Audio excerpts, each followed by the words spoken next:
Kingdom protista का classification हम लोगों ने देखा पिछली बार। मस्टिगोफोरा देख लिया था,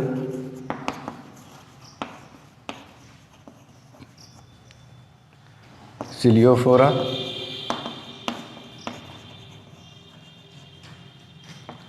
मस्टिगोफोरा में यूग्लिना और ट्रिपेनोसोमा,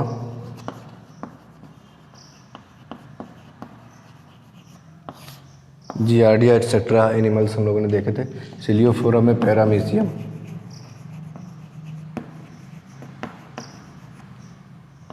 और बैलेंटीरियम ओपेलाइना, ये सब एनिमल देखे गए थे।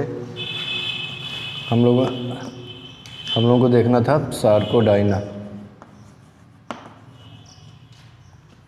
और स्पोरोजोआ।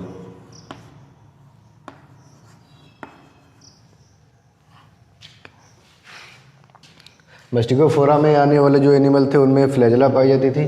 सिलियोफोरा में सिलिया, जैसे कि पैरामीशियम में हम लोगों ने देखा था।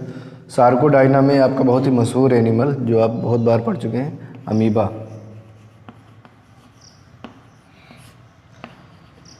एंटमीबा,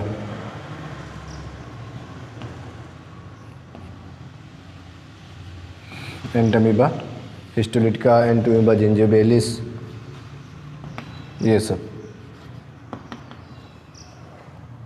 एंटमीबा हिस्टोलिटिका और एंटमीबा जिंजिबेलिस, ये सब ठीक है। और अमीबा ये कौन सा होता है, स्मॉल में पी बनाएंगे हम, स्पीसीज जैसे कि हमने बताया था। अमीबा प्रोटियस, ठीक है। तो इसका एक डायग्राम हम देख लेते हैं यहाँ पर। सार्कोडाइना आज हम लोग देखेंगे।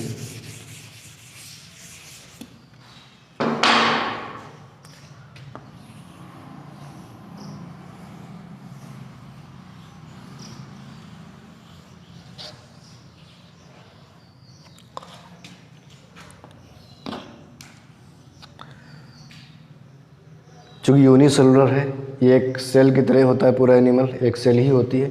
उसमें ये है न्यूक्लियस, ये इसका साइटोप्लाज्म है,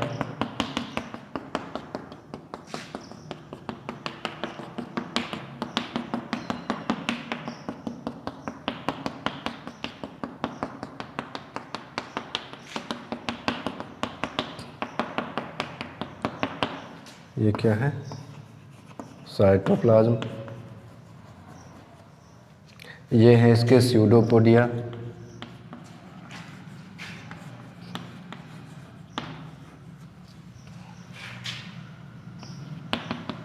इसमें एक न्यूक्लियोलस और जेनेटिक मटेरियल, इसके अंदर ये भरा हुआ न्यूक्लियोप्लाज्म, ठीक है, केंद्रक द्रव्य। और इसी न्यूक्लियोप्लाज्म में इसका जेनेटिक मटेरियल है, क्रोमोसोम्स और न्यूक्लियोलस है, ठीक है। इसमें एक कंट्रेक्टाइल वैक्यूल होती है, कई कंट्रेक्टाइल वैक्यूल्स होती हैं जो कि ऑस्मो रेगुलेशन करती हैं, ठीक है, वाटर को मेंटेन करती हैं। क्योंकि ये मैरीन एनिमल है, पानी में, समुद्र में पाया जाता है, ठीक है। तो चूँकि पानी में पाया जाता है तो पानी में, और ये जो इसकी पेलिकल है, प्लाज्मा मेम्ब्रेन, ये सेमी परमेबल होती है। वाटर करंट इसके अंदर आता रहता है, पानी इसके अंदर ऑस्मो रेगुलेशन के थ्रू आता रहता है। और जब ये पानी आता है तो लगातार अगर इसमें पानी आता रहे तो क्या होगा, एक बार एक समय ऐसा आएगा कि अमीबा बस्ट हो जाएगा, फट जाएगा इसकी मेम्ब्रेन। इसलिए ज़रूरी है कि इसके लिए इस वाटर के कंटेंट को मेंटेन करने के लिए कोई व्यवस्था हो। उसमें ये व्यवस्था होती है कि इसमें कुछ रिक्तिकाएँ होती हैं जिनको हम कंट्रेक्टाइल वैक्यूल कहते हैं।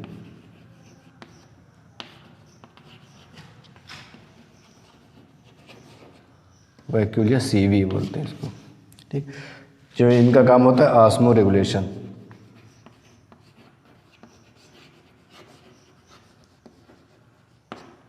Osmo regulation.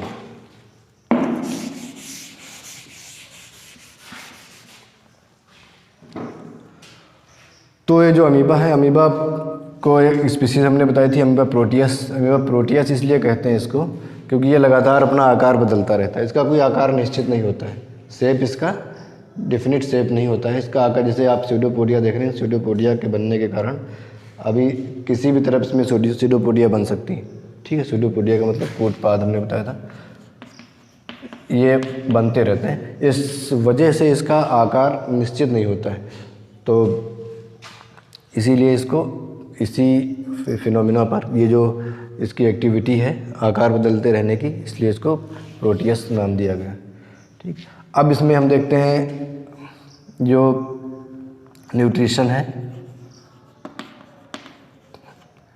अमीबा में।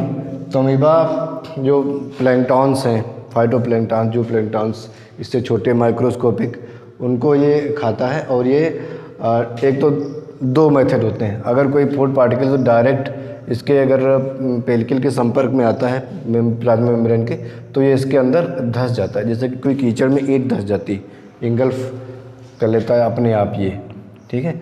और जैसे ही और ये इसके अंदर आता है, इसके चारों तरफ एक वैक्यूल बन जाती है, जिसको हम कहते हैं फूड वैक्यूल, ठीक है। खाद्य रिक्तिका कहते हैं इसको।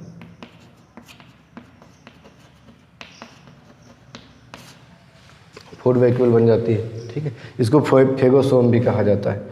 आगे जब आप लाइसोसोम पढ़ेंगे हायर सेल्स में, अभी तो ये प्रिमिटिव सेल है केवल एक, एनिमल्स, हायर एनिमल्स में पढ़ेंगे तो उसमें लाइसोसोम और फेगोसोम बनने की कंडीशन देखेंगे। उसी तरह इसमें एक वैक्यूल बन जाती है, और जो इस भोजन का कण आप देख रहे हैं वो ये कोई भी पार्टिकल हो सकता है, ठीक है। कोई प्लैंकटॉन्स, फाइटोप्लैंकटॉन या जो प्लैंकटॉन हो सकता है, बैक्टीरिया भी हो सकती है। तो ये माइकोप्लाज्मा वगैरह ये सब बैक्टीरिया होती है, ये इनको इंगल्फ कर लेता है। जैसे ही इसके अंदर आता है तो ये फूड वैक्यूल बनती है, और ये फूड वैक्यूल में हाइड्रोलाइटिक एंजाइम्स होते हैं जो इसको डाइजेस्ट कर लेते हैं। फूड पार्टिकल जैसे अंदर आया और ये फूड वैक्यूल के अंदर डाइजेस्ट हो जाते हैं, ठीक है। तो इस तरह से इसका न्यूट्रिशन होता है। ये हेटेरोट्रॉफिक होता है, मतलब परपोसी, ठीक है। इसके अंदर अपना क्लोरोप्लास्ट नहीं होता जैसे कि यूग्लिना में होता है। इसमें क्लोरोफिल नहीं पाया जाता, इसलिए फोटोसिंथेसिस नहीं कर सकता है, खुद से डिपेंड नहीं है, तो ऑटोट्रॉफिक नहीं है, ये हेटेरोट्रॉफिक है, ठीक है। दूसरे एनिमल्स पे, ये दूसरे अन्य चीज़ों पर डिपेंड करता है भोजन के लिए, ठीक है।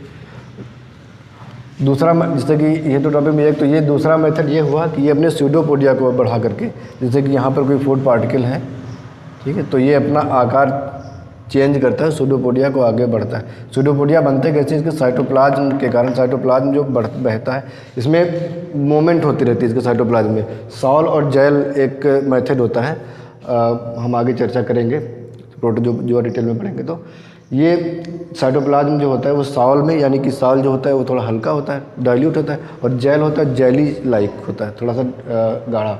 तो ये कन्वर्ट होता है, सॉल और जेल में आपस में कन्वर्ट होता रहता है और आगे बढ़ता है जब, तब ये इसकी पेल्किल भी बढ़ती है और ये ऐसे स्यूडोपोडिया बन जाते हैं। जब स्यूडोपोडिया बनते हैं तब इसको क्या करते हैं, इस फूड वैक्यूल को चारों तरफ से ये घेर लेते हैं, इधर बढ़ा ये इधर, और फिर धीरे धीरे क्या होता है ये इसी में मिल जाता है और ये बंद हो जाता है ऐसे।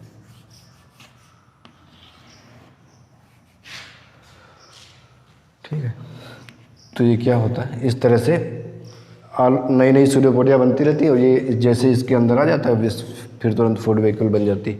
तो इस तरह से दो मेथड होते हैं, या तो ये अपने स्यूडोपोडिया के द्वारा भी फूड को कैप्चर करता है, शिकार करता है, और या इसके संपर्क में आते ही डायरेक्ट कोई चीज़ होती है वो इसके पेलिकल में धंस जाती है। इस तरह से ये न्यूट्रिशन लेता है। दूसरा लोकोमोशन। लोकोमोशन मेनली जो इसमें होता है वो स्यूडोपोडिया के द्वारा ही, स्यूडोपोडिया के द्वारा ही होता है। स्यूडो का मतलब होता है फॉल्स, और पोडिया का मतलब होता है लेग्स, पैर। ठीक है, झूठे पैर। ये जिसको पैर होती है परमानेंट लेग्स नहीं है, ये बनते बिगड़ते रहते हैं साइटोप्लाज्म के कारण, और ये इसलिए इसको हम स्यूडोपोडिया कहते हैं। आप देख रहे हैं कि जब ये स्यूडोपोडिया बनते हैं तो ये आगे की ओर बढ़ते हैं।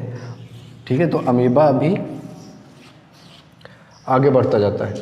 तो इस लोकोमोशन जो होता है, मूवमेंट इसमें वो स्यूडोपोडिया के द्वारा ही होता है। तो स्यूडोपोडिया के दो काम आपने देखे, एक तो मूवमेंट लोकोमोशन, और दूसरा फूड कैप्चरिंग में भी ये हेल्प करते हैं स्यूडोपोडिया। अब ऑस्मो रेगुलेशन देख लेते हैं।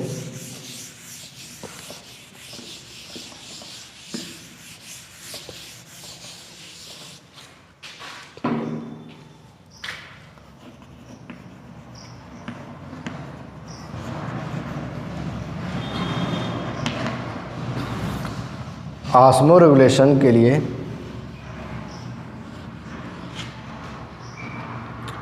अमीबा में कंट्रैक्टाइल वैक्यूल पाई जाती है।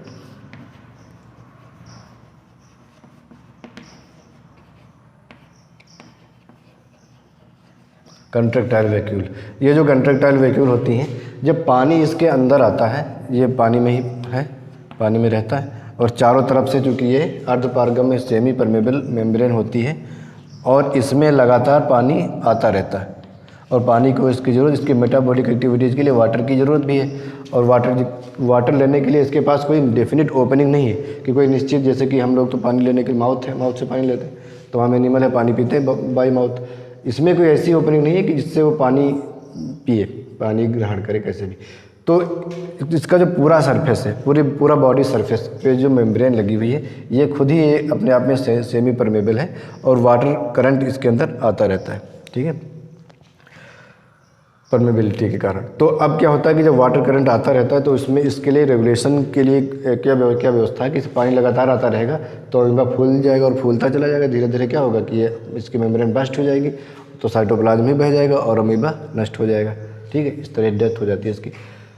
तो होता क्या है कि इसमें छोटी छोटी वैक्यूल्स बनती रहती है जिसमें पानी इकट्ठा रहता है।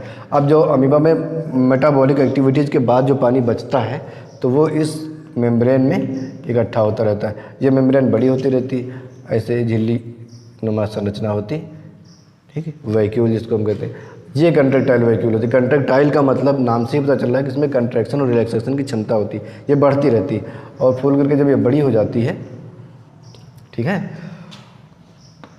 और इसमें अतिरिक्त पानी जो एक्स्ट्रा वाटर है वो इसमें भरा हुआ है, धीरे धीरे क्या होगा कि अब इसमें कुछ एक्सक्रीटरी प्रोडक्ट जो होते हैं, जैसे कि अभी हमने फूड वैक्यूल देखी थी, फूड वैक्यूल में फूड को डाइजेस्ट किया गया था और फूड को डाइजेस्ट करने के बाद से कम्प्लीटली डाइजेस्ट नहीं हुआ, जो भी एक्सक्रीटरी प्रोडक्ट बचा, ठीक है, डाइजेशन के बाद, तो वो भी इसी में स्टोर कर लिया जाता है और फिर ये धीरे धीरे प्लाज्मा मेम्ब्रेन के सरफेस के पास आती है और ये फट जाती है बाहर।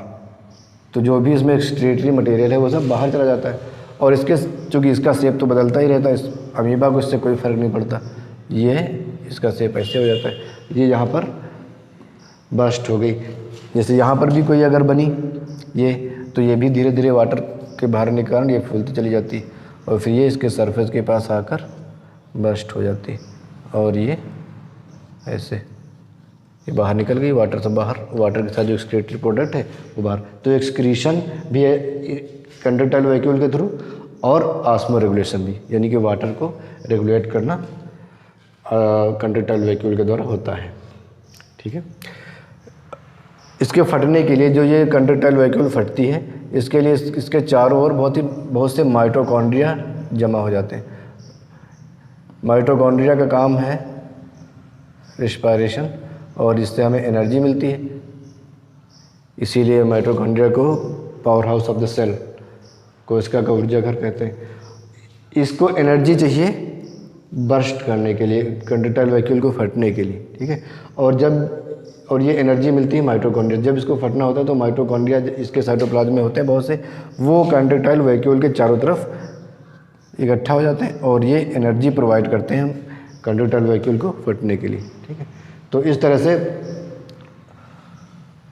कंट्रैक्टाइल वैक्यूल के द्वारा ऑस्मो रेगुलेशन होता है इसमें। तो आपने न्यूट्रिशन और लोकोमोशन और ऑस्मो रेगुलेशन देखा। इसका रिप्रोडक्शन हम आप लोगों को बता चुके हैं जब हम इसी चैप्टर में रिप्रोडक्शन बताया था कि प्रोटोजोआ में रिप्रोडक्शन कैसे होता है। तो रिप्रोडक्शन इसमें एक बार फिर से समराइज किए दे रहे हैं। रिप्रोडक्शन का मोस्ट फेवरेट मेथड है इसमें बाय फिशन, और फिशन में भी जो होता है उस अमीबा में वो होता है बाइनरी फिजन।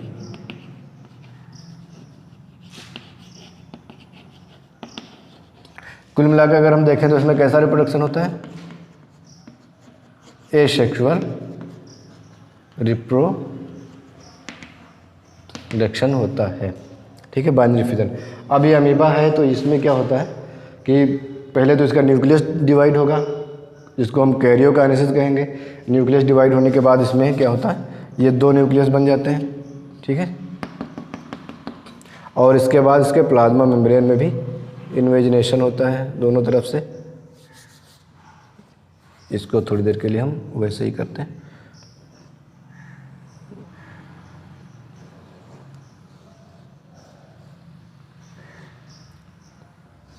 ठीक, ये देखो मेम्ब्रेन जो होती है इसकी, ये अंदर की तरफ धस जाती है, जिसको हम इन्वेजिनेशन ऑफ मेम्ब्रेन बोलते हैं।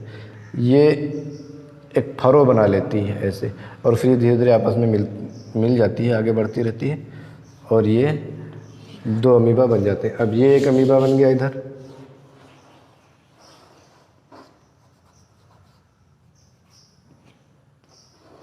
और एक अमीबा ये।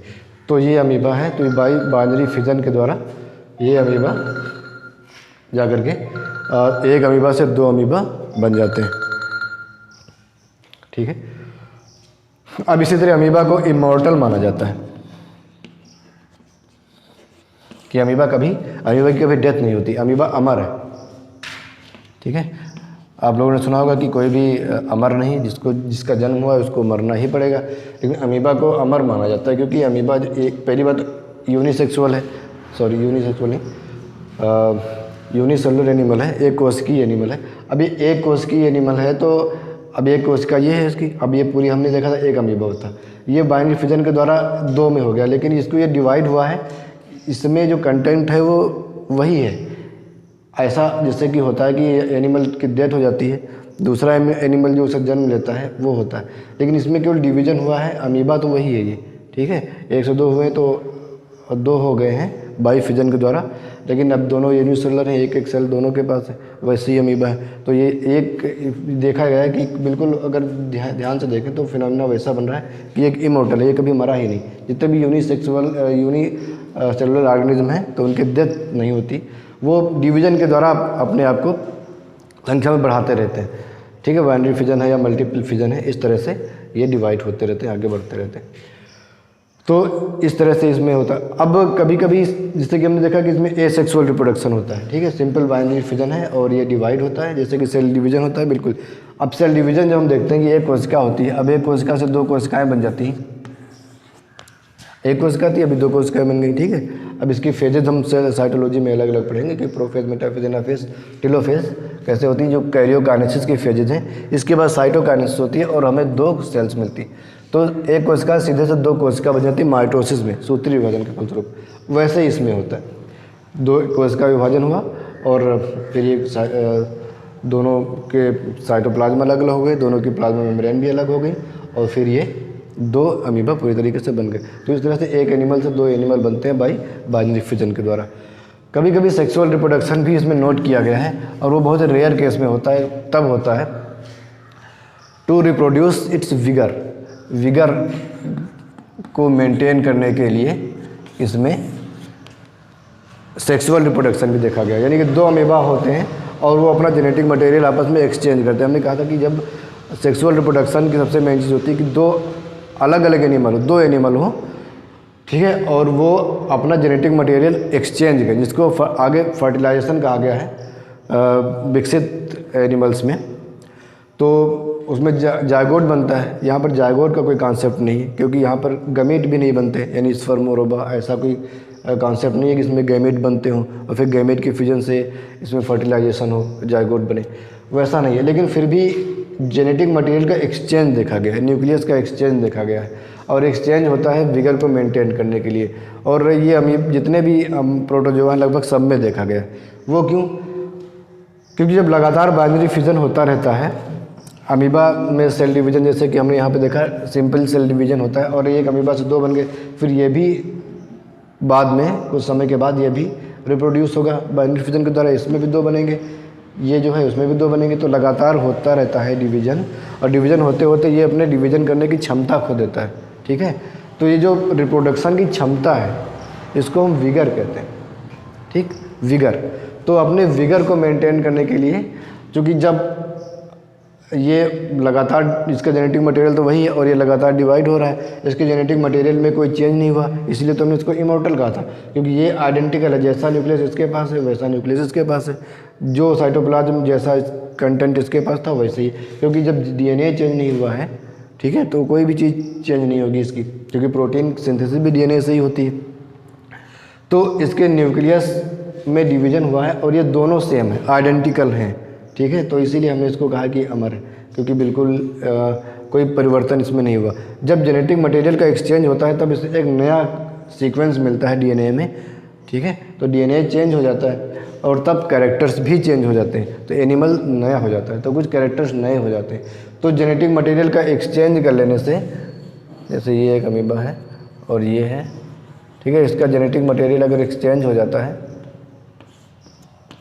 तो अब इसके जो कि डीएनए चेंज हो जाता है तो कैरेक्टर्स चेंज हो जाते हैं, ठीक है, तो एक विगर इसमें फिर से मेंटेन होती है, जो इसकी खो जाती है लगातार डिवीजन करने के बाद, जो इसकी विगर खो जाती है टू रिप्रोडक्शन की क्षमता ख़त्म हो जाती है, वो फिर से लौट आती है इसके सेक्सुअल रिप्रोडक्शन के कारण, ठीक है। दूसरा क्या, इसमें जेनेटिक मटेरियल चेंज होता है तो कुछ वेरिएशन भी होता है, तो वेरिएशन के लिए तो जिम्मेदार है ही है, लेकिन वेरिएशन के लिए उतना ज़्यादा नहीं, इसमें जो मेन कारण है विगर को मेंटेन करने के लिए इसमें रिप्रोडक्शन होता है, सेक्सुअल रिप्रोडक्शन। यूजुअली इसमें बाइनरी फिजन या ये सेक्सुअल रिप्रोडक्शन तो लगातार होता ही रहता है अपनी संख्या को बढ़ाने के लिए, ठीक। तो अब हम देखेंगे आगे स्पोरोजोआ। स्पोरोजोआ में इसमें सेक्सुअल रिप्रोडक्शन होता है और इसमें स्पोर भी बनते हैं, ठीक है। ये जो इसमें जो पैरासाइट पाया जाता है प्लाज्मोडियम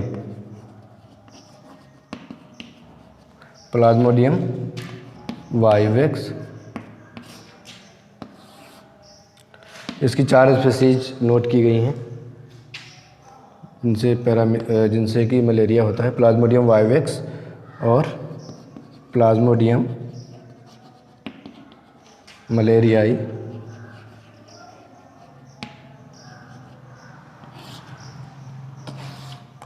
और प्लाज्मोडियम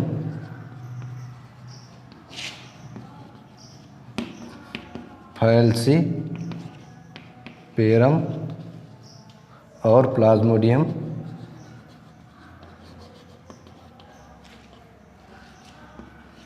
ओवेल। ये 4 स्पीशीज हैं प्लाज्मोडियम की, ठीक है। ये कहाँ पाया जाता है, ये ह्यूमन पैरासाइट है,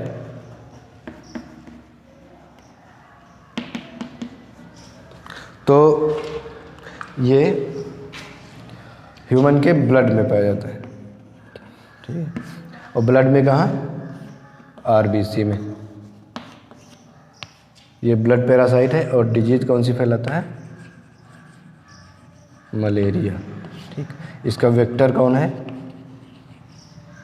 इसका वेक्टर है फीमेल एनाफिलीज,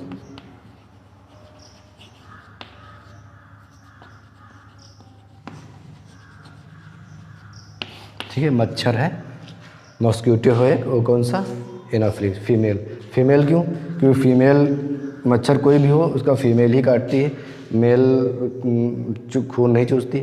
ये ब्लड सक करने के लिए फीमेल जो होती है ये ह्यूमन को भी और अदर जो मैमल्स होते हैं, जितने स्तनधारी एनिमल्स होते हैं, उनको सबको ये इनका ब्लड सक करती है। और ब्लड करते समय क्योंकि इसके सलाइवा में, इसके लार में,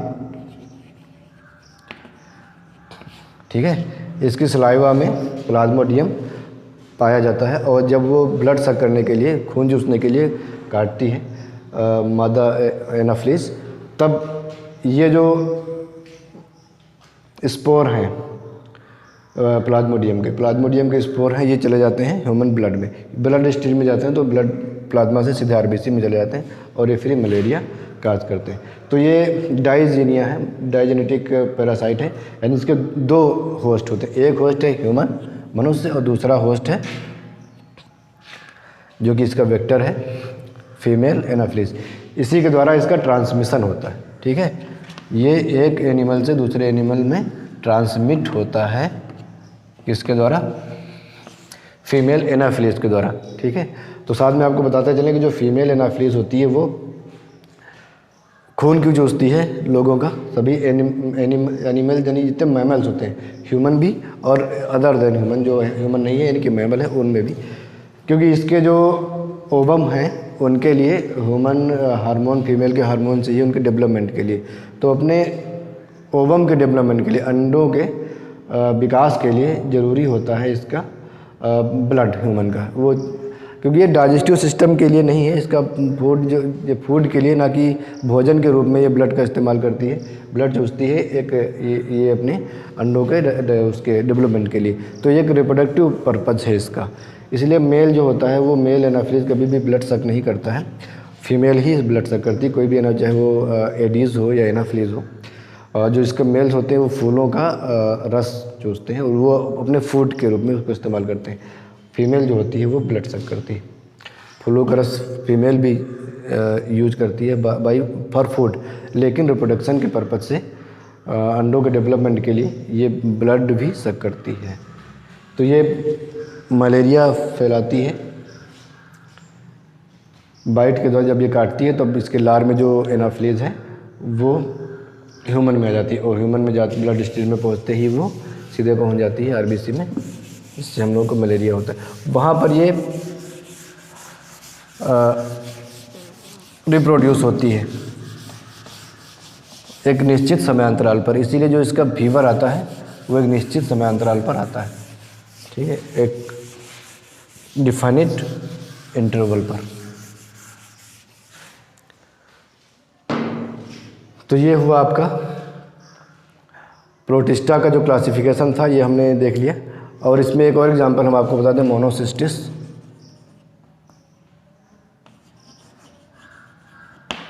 जो मोनोसिस्टिस होता है वो भी स्पोरोजोआ में आता है और ये भी पैरासाइट है, ये पैरासाइट है और इसका होस्ट कौन है? होस्ट है अर्थवार्म। ये अर्थवार्म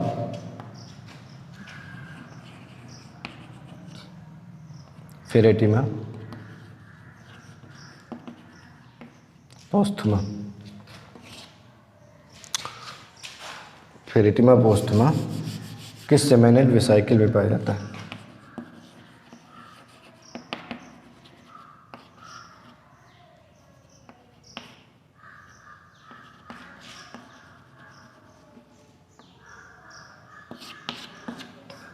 अर्थवार में कहाँ पाया जाता है? सेमाइनल वेसाइकिल में, सेमिनल वेसाइकल्स में ये पाया जाता है। सेमिनल वेसाइकिल भी बहुत छोटी सी होती है। आप अगर अर्थवार्म को डिसाइड करेंगे तो देखेंगे कि जो इसकी एक लाइन आपको दिखेगी, ठीक है, जो इसकी नर्व कार्ड होती है उसके दोनों तरफ आपको सेमिनल वेसाइकिल छोटे छोटे दिखेंगे, वाइट कलर के, बहुत ही स्मॉल साइज के, और उसके अंदर ये सेमिनल वेसाइकिल में ही पाया जाता है मोनोसिस्टिस। ठीक, तो ये दोनों पैरासाइट हैं आपके, जो कि इसमें स्पोरोजोआ में रखे गए। तो प्रोटिस्टा का आपने देख लिया, जो फ्लैजेलेटा यानी मस्टिकोफोरा, सिलिएटा, इसको हम सिलियोफोरा में ही क्लास है सिलिएटा, सिलियोफोरा, सार्कोडाइना और स्पोरोजोआ की ये क्लासेज हम लोगों ने देखी। ठीक है, तो जो मेन फीचर हमने बताए थे वो आपको याद रखना है इसके प्रोटिस्टा के, कि ये सभी यूनिसेलुलर एनिमल होते हैं, एक कोशिकीय होते हैं और माइक्रोस्कोपिक होते हैं, छोटे बहुत ही, जो कि आप माइक्रोस्कोप से ही देख सकते हैं, नंगी आंखों से नहीं देखे जा सकते, इतने छोटे से एनिमल होते हैं। और अब प्रोटिस्टा के बाद हम लोग बात करेंगे फंजाई की। ठीक है, फंजाई की क्या क्लासिफिकेशन होती है ये आप लोग देखेंगे।